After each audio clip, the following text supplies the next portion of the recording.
And I will turn over the presentation to Aphrodita, who will talk about Fulbright. Thank you so much for being with us, Aphrodita. Thank you, Laura. Thank you for organizing this session to learn more about the Fulbright U.S. Scholar Program opportunities. Can you hear me okay? The presentation is fine. Wonderful. Then we're ready to go. So my name is Aphrodita Krasniqi. I'm Outreach and Recruitment Specialist. I work for the Institute of International Education based in New York City. Happy International Education Week. This week is dedicated to international education. I'm happy to present and to be part of this wonderful week of highlighting the Fulbright program as part of it. Today, I'm going to talk about the Fulbright U.S. Scholar Program.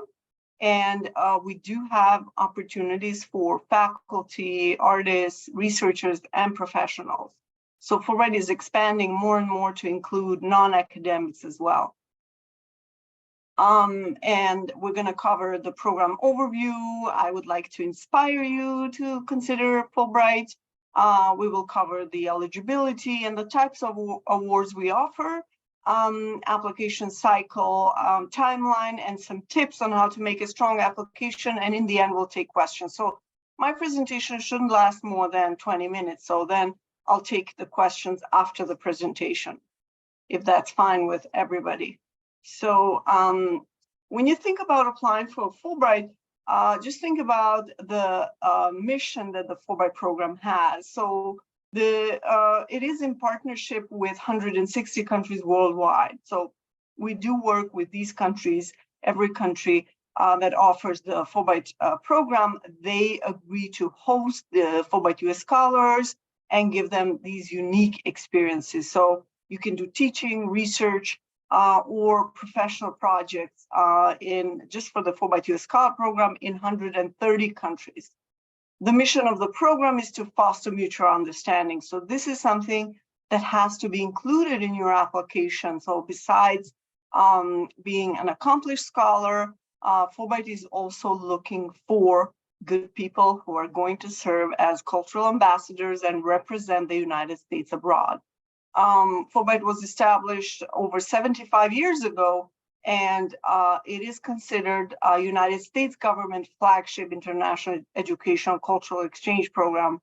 It is sponsored by the U.S. Department of State, whereas here in the U.S., it is administered by the Institute of International Education, the organization that I work for, whereas overseas, the program is administered by either Fulbright commissions in some big countries or U.S. embassies, which are U.S. government representations abroad. So these are just some of the partner stakeholders that are very crucial partners in the Fulbright program.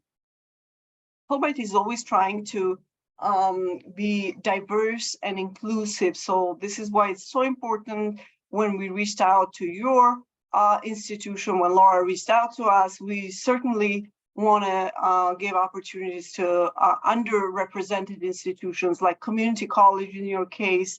And there are some countries who are eager to host community college faculty and administrators. So feel free to look for these opportunities. And I'm going to show you also how to find them.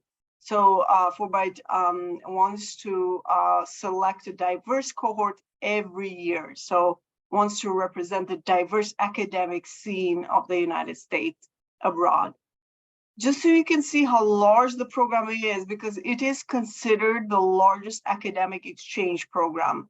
And annually, we do send approximately 8,000 participants. So we host international Fulbrighters, but we also send American scholars and Fulbrighters abroad. So just for the Fulbright U.S. Scholar Program that we're talking about today, we select approximately 900 U.S. scholars and administrators abroad.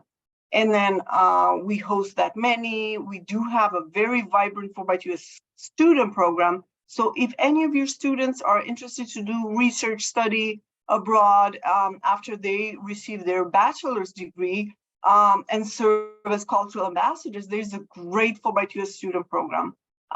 We do host 4,000 foreign students and also language teaching assistants from abroad. So all in all, until now, since 1946, there have been approximately 400,000 participants in the Fulbright program. So that's almost 500,000 participants, which is great.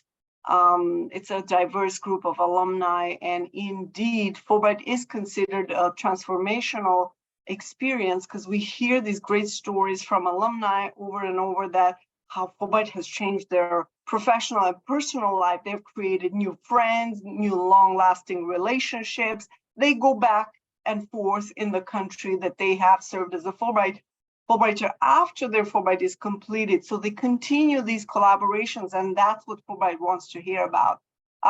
It's an opportunity to expand your publishing network. You become more aware of another culture, and then you include that in your classroom. So you serve as a cultural ambassador of the United States abroad. You're representing the United States, and then you will always be recognized as a Fulbright scholar. So, you know, whenever you attend a conference or an event as part of your resume or summarized introduction, they always try to mention that, you know, whenever there was a Fulbrighter, that they introduced that as well. Alumni is a very vibrant network, so they help each other and they help new applicants as well. So I recommend that you find out, maybe you know of a Fulbrighter who has done a Fulbright before, and you can connect with them and just ask them to give you some feedback. Another thing that is very unique about the Fulbright program, that it is considered a family-friendly program because 60% of our opportunities offer dependent support. So you can bring your family members and they can have their own Fulbright experience as well. Because I know as a scholar, as a faculty, probably you have family to take care of and you wanna, you know, sometimes you can't leave them. So you wanna give them also this experience and also bring them with you. So that becomes even a better experience. It is considered a very supportive program. We do conduct an applicant survey every year, and we learn from applicants that 70% of them engage with IIE staff. So they engage with us. I oversee opportunities in Europe and Eurasia, and then I advise applicants how to put together strong applications.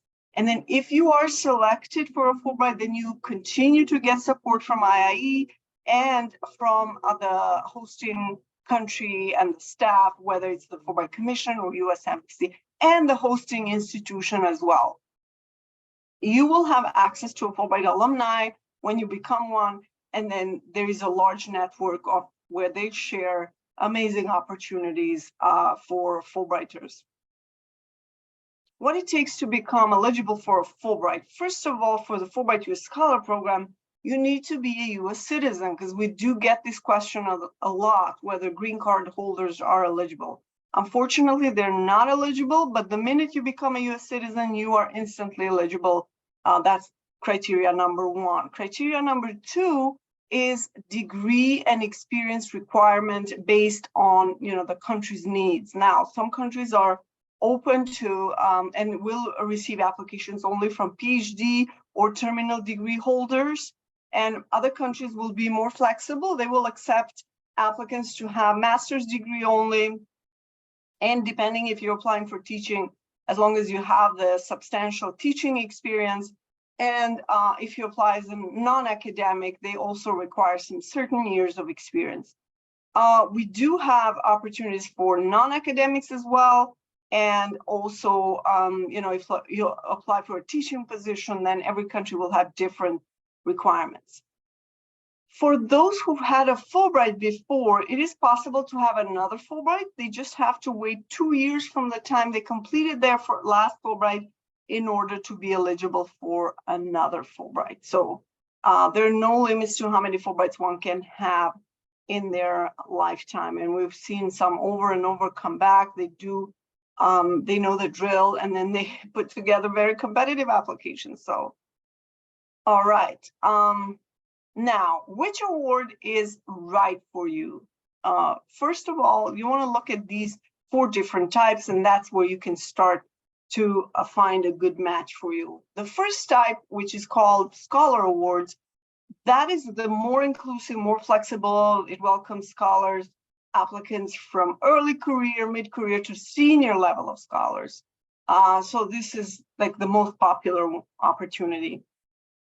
The second opportunity is for the postdoctoral awards. So in case you just finished your PhD or about to finish your PhD and you want to do a postdoc research, then this is an opportunity for you. We do have opportunities for more accomplished scholars. These are called Distinguished Scholar Awards. And these opportunities will require for the scholar to have at least 13 years of teaching and research experience, and also to have a substantial list of publications, etc. The fourth category, which is for staff, for administrators, these are 2-week seminars. So they're called International Education Administrator Awards, and you can apply to go for 2 weeks to interact with these hosting countries and establish relationships, especially if you are leading the study abroad office or interested in international education. So these are great opportunities for you. The other option that allows for adaptation, adjustment to the very busy faculty and staff, maybe cannot take leave of sabbatical or 1 semester abroad. There's many countries, like 63 countries, offer the flex option. So you can consider them, they allow you multiple visits over the span of 2 years, and you can go back and forth, stay maybe a month or 2, and then come back, continue your obligations here in the US. We also have the Fulbright Public Policy Fellowship, which is an opportunity to interact with some of the countries in sub-Saharan Africa who offer this opportunity to work closely with the ministries in these respective countries. The other opportunities that are very popular, the Global Scholar Awards, they allow you to do teaching and research awards in at least 2 countries in different world areas, but maximum 3 countries in a different world area. So this is a very competitive award, and I would, unless you have a strong project that can apply in 2 or 3 countries, completely different regions, then I would like to encourage you to consider a 1 country award. That's more doable, more reasonable. We also offer the regional awards, and every region, like for example, I oversee opportunities in Europe and Eurasia. We do offer opportunities in the European Union countries, the Schumann Awards that allow you to visit 2 countries within the EU. Now, not every country in Europe is part of the EU, but so then you would select from these countries. How do you select the right award? So first of all, you have to have a passion for a country, right? So something that interests you, you always wanted to go there. Maybe you have contacts there, maybe you don't have contacts there, but the topic, you want to research, or the topic you want to teach there is very interesting and appealing for you and for the country as well. So that's number 1, because reviewers look for why this specific country. And currently at IIE here, we are doing the US peer review, which is the US colleagues in those disciplines review applications. And I have facilitated 3 of them so far. And I see that the reviewers are many times left with a big question, like, why did they select this country? Maybe this could have been done in any country. So projects that could apply in any country are not considered competitive. So think about what's that specific reason you want to go to that country, and look for what the country is looking for, the profile of the applicant that we mentioned earlier, the degree requirement, the teaching or research experience, etc. We do have a small number of countries that require the language ability. So majority of these opportunities do not require language ability. But if they do require, then if you have the language ability, I strongly encourage you to consider those. There are some countries that they have discipline preferences. So some countries offer these partnerships with some well-known universities in the STEM fields or in humanities or whatever the discipline is. So if you have that discipline and then you see that the country is offering teaching and research in that discipline, that always puts you at an advantage. Rather than applying for an old discipline award, I would encourage you to consider applying for a discipline-specific award.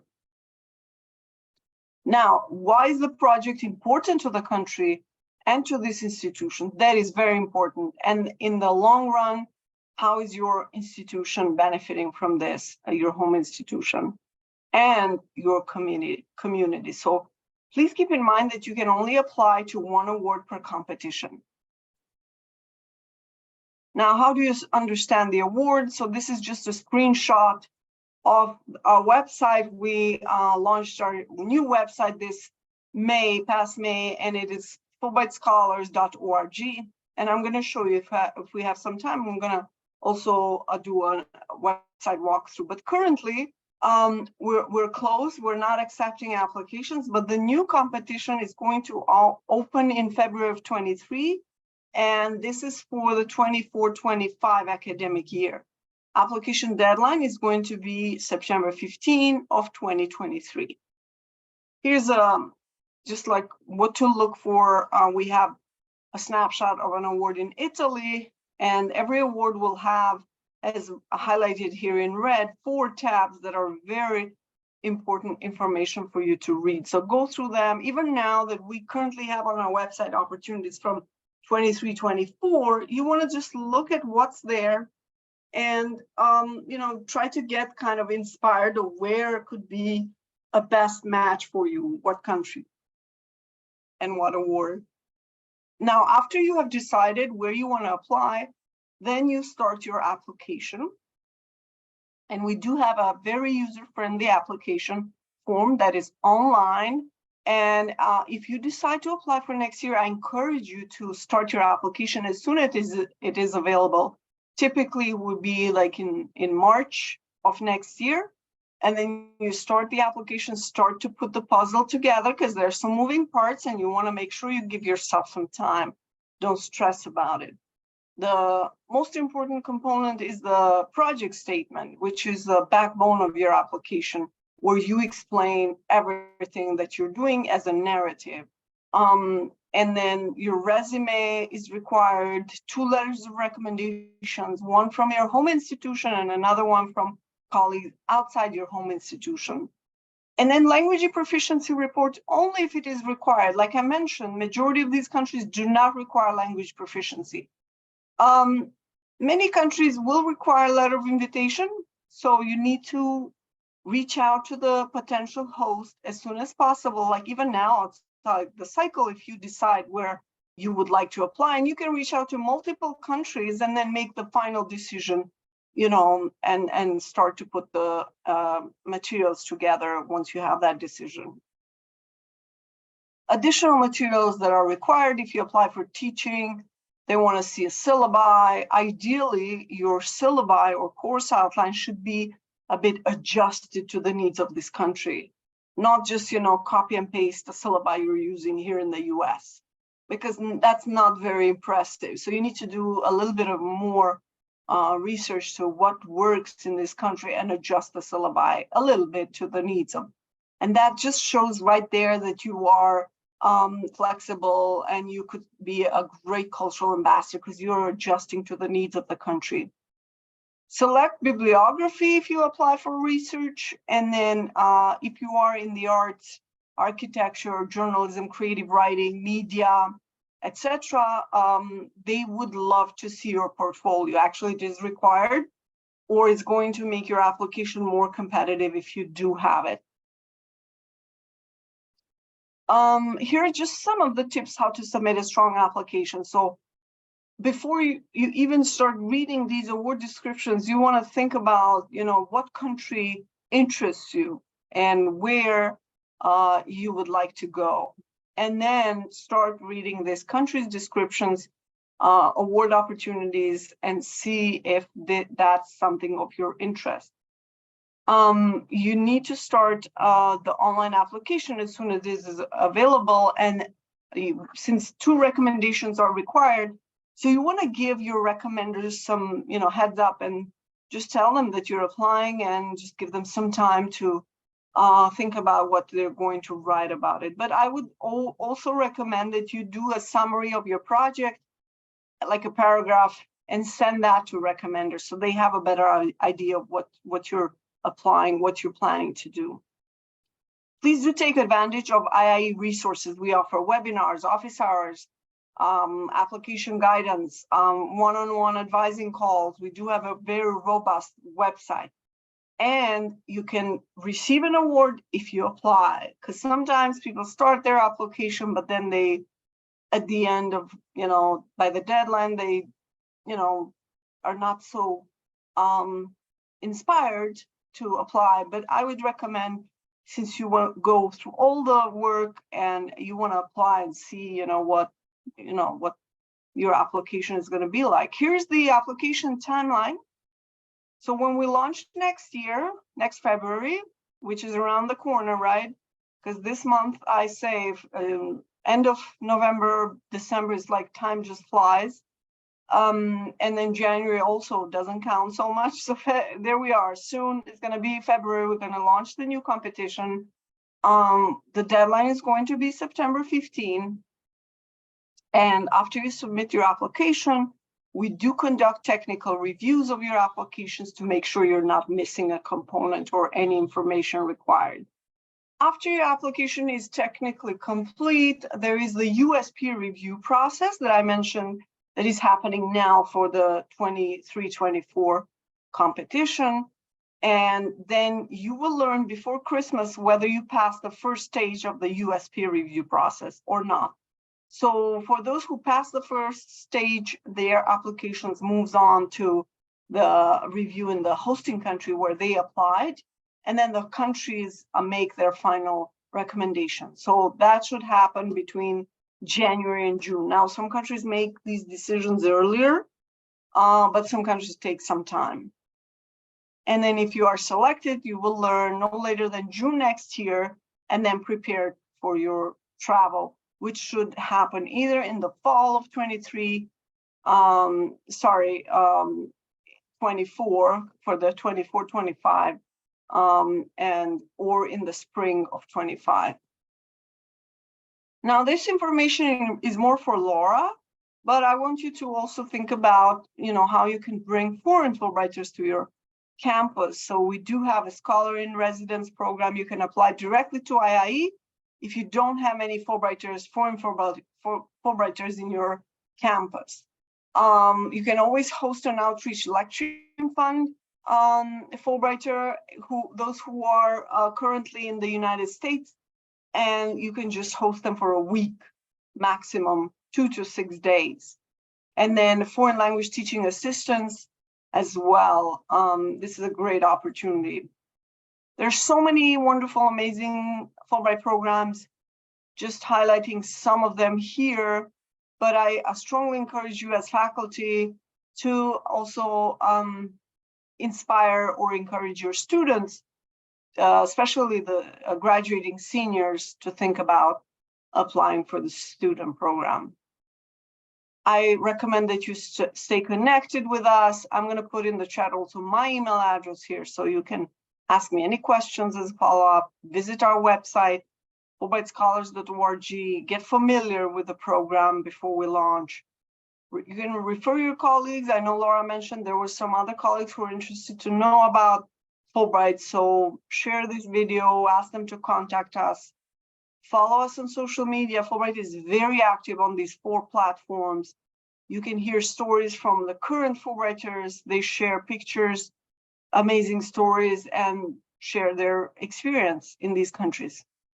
So it's 24 minutes. I said 20 minutes, so I think I did a little over that. But thanks for your attention and interest in the Fulbright program. Let me know if you have any questions.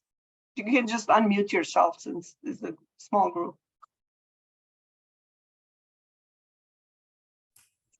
I have some questions. Thank you for the presentation. It's helpful to learn about the different opportunities. You mentioned that some are particularly maybe good fits for community college, applicants, professors specifically. Could you talk about those? And then I also was curious, you said there's some programs more geared toward professionals, and I know I noticed the specialist program just Googling, and I was wondering if you could talk about that as well. Yes. Okay, let me just share my screen again. So the specialist program is different opportunity for, again, it's for faculty or professionals. They do short term up to 5 weeks of professional projects. So that's, they serve as consultants and it is administered by World Learning. So we don't administer the specialist program.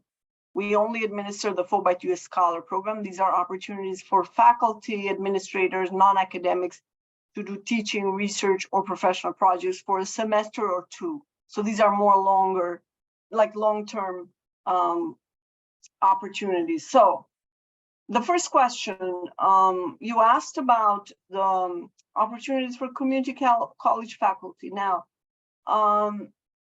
here's the website, fulbrightscholars.org.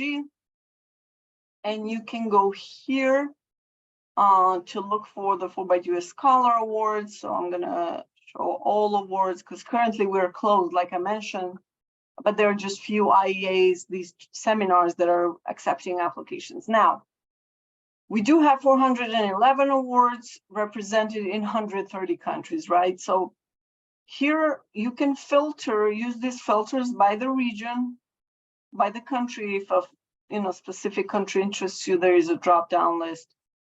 Multi-country awards. We do have approximately 69 disciplines represented. Award types, you can select one of the 4 activity type. If you're a professional, you can select professional project, like non-academic. That's the professional projects are meant for non-academics. You can always click on these question marks. They will expand and give you more information. You can select the award length, the degree requirement or not, whether the letter is required or not, or preferred, the career profile, and then dependent benefits. Okay, so since we don't have here in the categories like for types of universities, you can search here, let's say community college. Because there's some awards that specifically mention community college, right? So there's 66 awards found that mention the community college opportunities.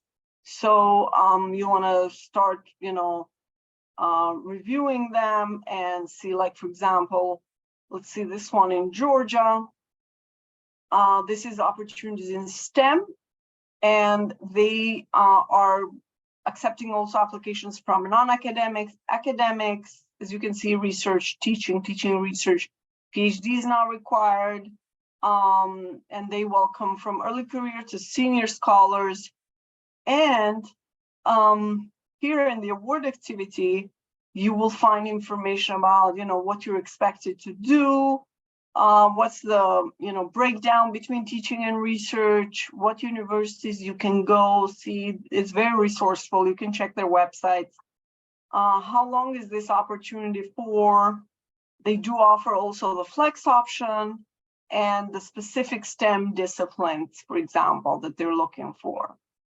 And the award requirements here, you will learn whether dual citizens are allowed to apply, because many countries are strict. They will not allow you to apply to a country if you hold a dual citizenship. Letters preferred, additional language proficiency requirements. So English is sufficient for most of these opportunities. You're not required. However, for the feasibility of conducting the project must be demonstrated in the project statement. So in case you're doing surveys, and this applies to any country, if you're doing surveys or analysis or archival work, in case you need translation, interpretation of the documents or of the interviews, you just need to connect with the local host and see if they can provide you with that, because that's so important. That makes the project feasible.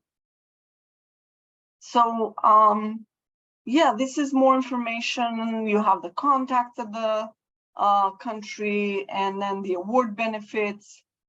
They do provide some benefits as long as your family members accompany you for at least 80%. And this applies for any award if that offers the opportunities and benefits for family members. And the last tab here shows information about the country. We've asked Fulbrighters to share their experience, what it's like to live as a Fulbrighter in this country, and we included this information. So take some time to read through that and see if that, excites you. And we do have, for every award, we do have program staff. It doesn't show here, but it's going to show soon when we launch. So every award will have a dedicated staff member, and then you can just reach out to us.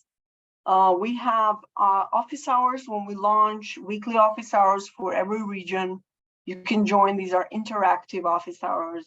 You can register for a webinar, you can explore the scholar directory, and you can find your scholar liaison, which in this case, Laura is your liaison, right, Laura? And then you can connect with Laura or just connect with us directly. And here you will have this button here, begin application process. So when you click on this, it's going to take you to another part of our website. And here is the checklist of all the required documents. You just expand them and go through them carefully so you can start preparing yourself. Okay. I hope that answers your question. Yes, thank you. That was very thorough. Thanks. You're welcome. Any other questions? Afrodita, there's one in the chat from Oh, Patrick, and he asks, is the full list of awards not published until February? Is that when I would be able to see if the country I'm interested in is offering anything to apply for? Yeah.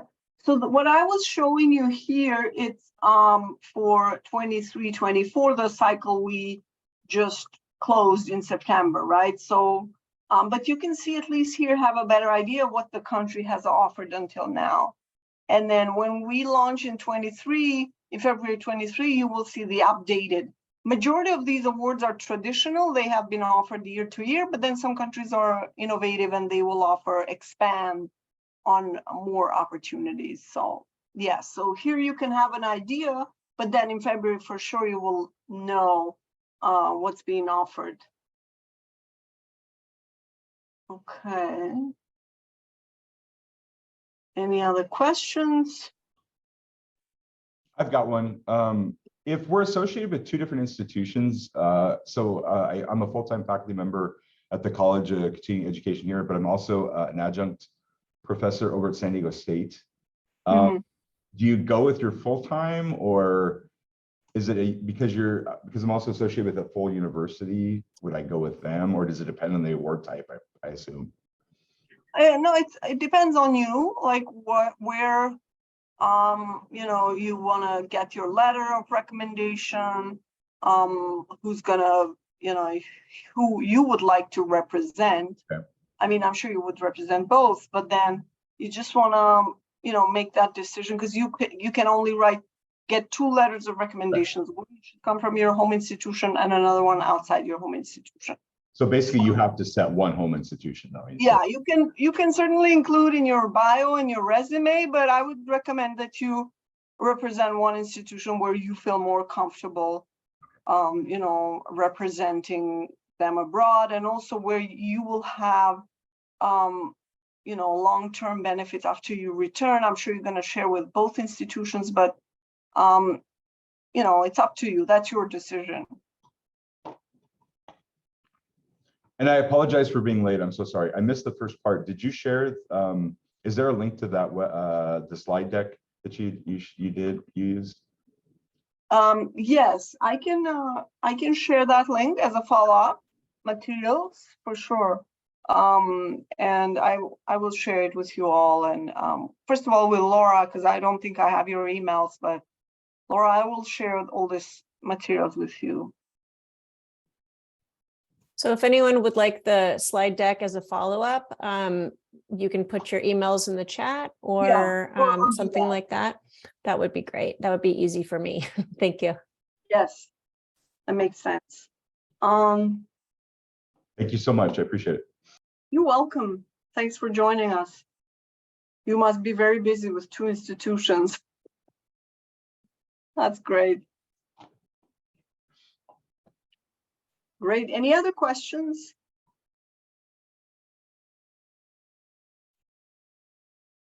And in the meantime, if there are no questions, I can share also some other resources here. When you go on our website, here, this part, connect. Actually, I can put that in our chat box. Here. So I would recommend that you go there and you can sign up for the newsletter. We do have monthly newsletters that we share with those who have registered. So this way you'll be up to date with what's happening with Fulbright. You'll receive information when we launch, when we have specific webinar. We'll spam you, okay? So here it is. But we just want you, not to miss anything. And then you can always log into My Fulbright and create your profile. You can join an office hour, register for a webinar, or attend a presentation. We do have also the great resource, the Scholar Directory, which I am also going to share. It's going to take some time for it to load because we are now revamping our website before we launch. And that's why sometimes it could be slow. So please bear with us.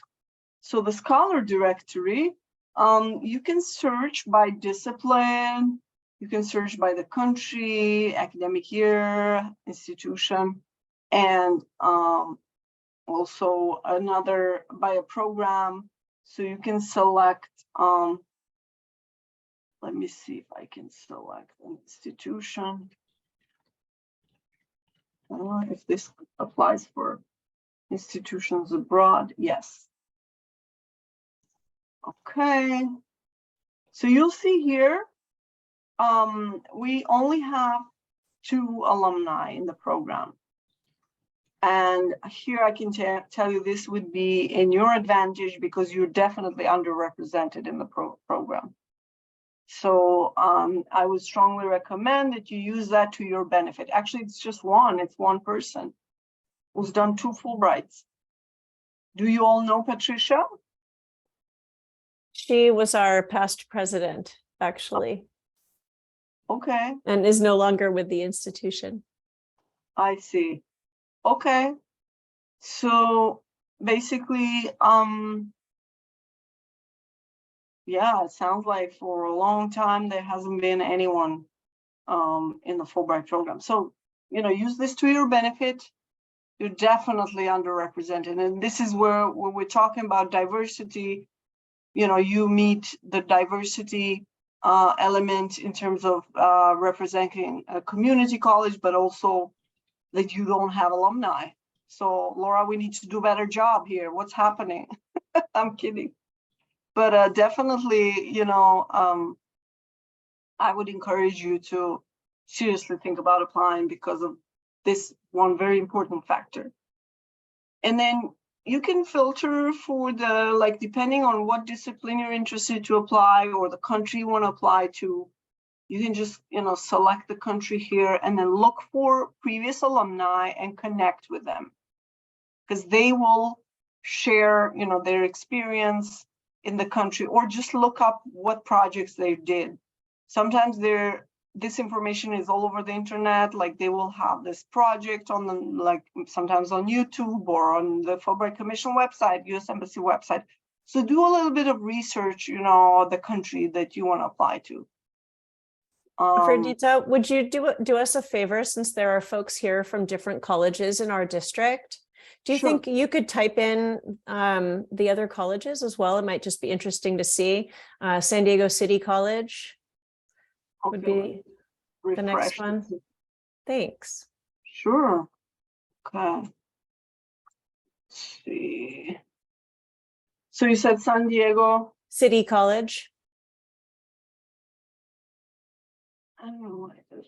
allow me to remove this one. Okay, I have to go from the beginning now. There's a reset button at the top right Yeah. next to the search. It should just allow me to, when I type X, it just removes San Diego City College.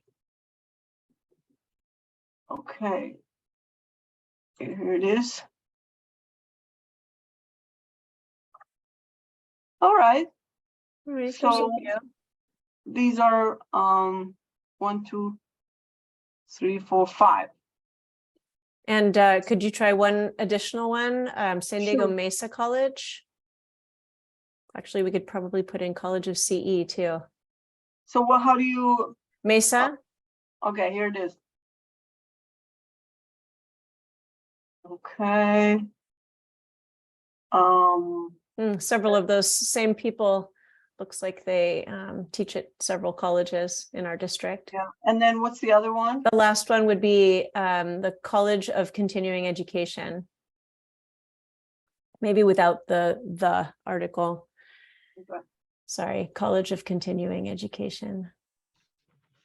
I These are wonder if it's mostly, gonna show up because it's so Right. new to the name, yeah. yeah, it's a new name, and also these are mostly non-credit courses, so I'm No not sure. results. No found. results. Yeah. Okay. It's not even listed here. It's a pretty new name for us too. Yeah. So are you their liaison too, or who is? No, I work at Miramar College. And so actually a couple of us were just chatting about that, like if there is a liaison for CE, College of CE, but I don't believe they do study abroad at this time. So there may not be a liaison. We have a district dean for all of our colleges. So anyone at CE could reach out to that district dean. But yeah, we obviously we need to work harder, right? Yeah, no, certainly. I'm glad we established this, connection, and we're working, trying to reach to all these underrepresented institutions. I know there are so many, but step by step, we'll get there. This is a big step, this presentation, and the interest that you have shown so far. So, it's important that if you want to reach out to these colleagues and just like, let's see what information we have. This is a very recent one. Oops. Brian Benford, so in the arts, and from San Diego Mesa College. So he went to Latvia. The project title was the Benson Project. And he just finished in June of this year. So I strongly recommend that you connect with Brian just to get a better understanding of how was their experience and see their adjunct faculty. Like Fulbright that's what they're trying to give opportunities to adjuncts as well. Like you don't have to be tenured for many of these opportunities. And, this is why it's so important that, you consider applying if this interests you. So this is all the information we have. We don't have their contacts, but because of the privacy, but if you Google these scholars, I'm sure that their emails, your emails, the faculty and staff are all over internet. Let's see, what is this when we click on the Benson Project? Okay, it just kind of puts that's it. Okay. Great. Any other questions?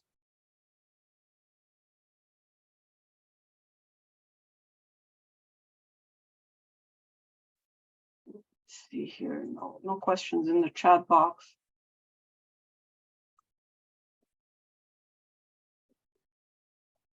Okay, and then you can always email me. Let me put my email here. I mentioned that I have Europe and Eurasia, but I can connect you with my colleagues who work in other regions as well.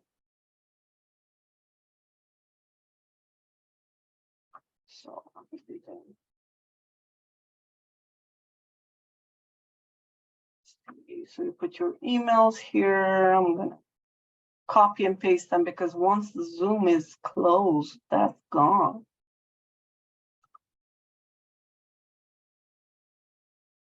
Okay. Any other questions, Laura? What do you think?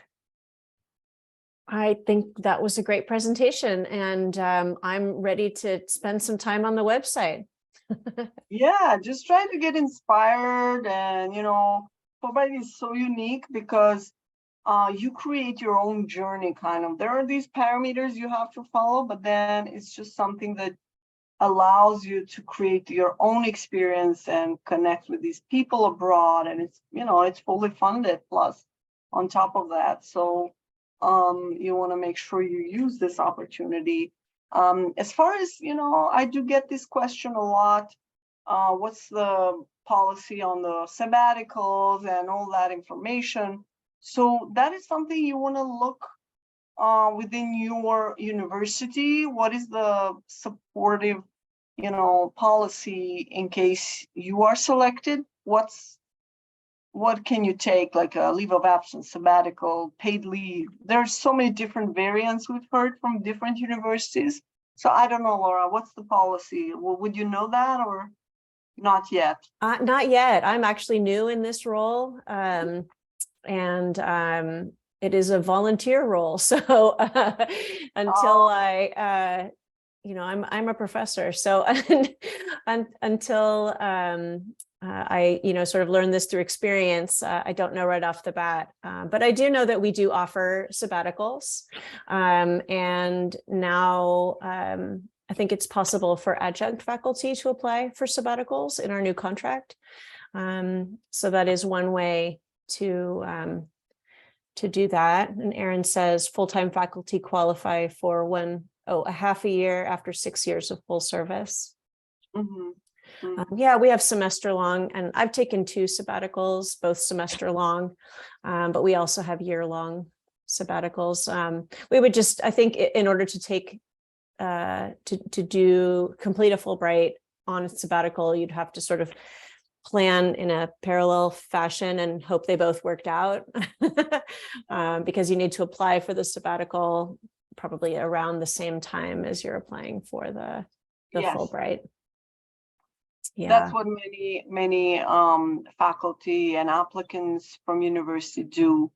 That's the usual scenario. mm-hmm. That they get sabbatical. Now, what's the support in terms of finances? That is again something you have to figure out with your home institution. Sometimes it depends department to department and depends on the budgets they have. Mm-hmm. But Fulbright only supports you for living in this country abroad. Whatever you have going on here, that is something, it's your responsibility. So yeah, I think it would be really helpful for us to look into the possibilities and make sure that that's public information for our district. Yeah. That's great. And you can learn from other schools, like maybe for you, Laura, you can check with some other schools who have better representation, like here we listed some, and see what is their policy, and you can establish a policy, supportive policy. We do have guidance for you as a liaison. We can provide you with resources and, how to frame these discussions, how to frame these policies. So we're here to support you. All right. Thank you so much. You're welcome. All right. Great. Should we close up our presentation now? All right. Terrific. Thanks everyone for coming. And Afrodita, wonderful presentation. I really appreciate your time. Very exciting. Thank you, Laura, for organizing all this, and looking forward to hearing from the interested applicants here. And I will follow up with an email with all the resources. So have a wonderful rest of the day, and happy holidays for everyone. Thank you very much. Thank you. Take care.